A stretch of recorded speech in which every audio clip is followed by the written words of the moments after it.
In this video, I'm going to be talking about Red Wing's Irish Setter line of boots, and I'm going to be specifically talking about why I don't recommend them without reservation, the way that I can recommend Red Wing's Heritage line of boots without reservation, and also why I can recommend some of Red Wing's Work line of boots pretty strongly.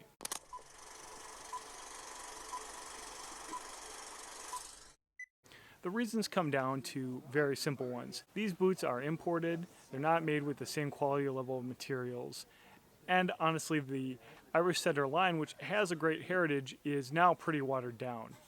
The last reason that I think is significant is because for a slightly greater cost, not significant, you can get made in USA, better quality made boots from Red Wing's Work line that for the most part are going to meet your boot needs in a better way. They're going to be recraftable, they're going to have better materials, etc. So I'm on location shooting a vid for the Red Wing Work line boots that I recommend for someone who's looking for a pair of traditionally crafted Red Wing boots. Great boots made for under $200 in Red Wing, Minnesota, made in the USA with the same skill and craftsmanship that the Heritage line boots are made. I figured I'd make a second video just commenting briefly on the Irish Setter line of work boots, and here's why I don't recommend them. First of all, for about a $30 to $50 difference, you're getting a boot that is not made in the USA and does not feature nearly the same degree of quality of construction. Now let me give a couple examples real quick. First of all, you have a lined inside on the boot.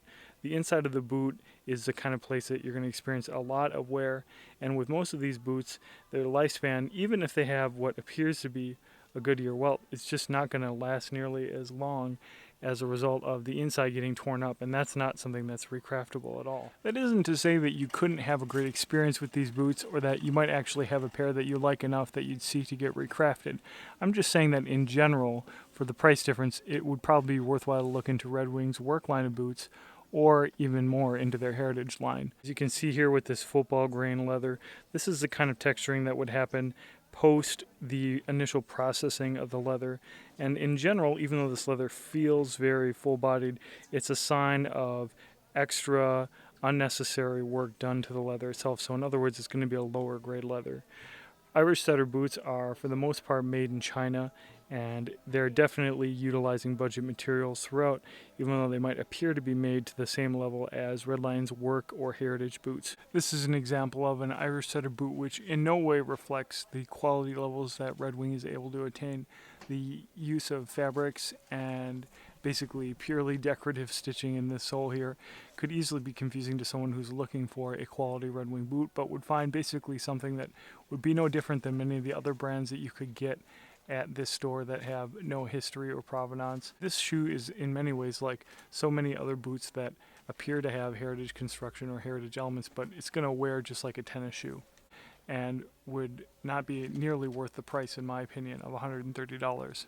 One exception that I have is with Red Wing's hunting line of boots. If you're looking for a pair of technical hunting boots, then I recommend them.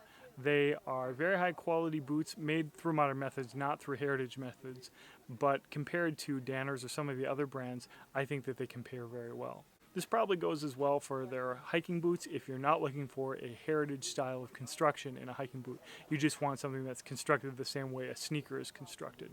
They're so lightweight, and they have a very interesting outsole that I think would aid waterproofing and moving on your feet very easily. But make no mistake, these are not heritage boots by any stretch of the imagination. These boots are completely made by machine and would just compete with other technical hunting boots, but they are good for what they are. Alright, well let me know if you enjoyed this video or if you disagree with me about Irish Setters. If you think that I'm steering you in the right direction, please make sure to give me a thumbs up. If you're new to the channel, I'd love to have you as a subscriber, and thanks a lot for your time.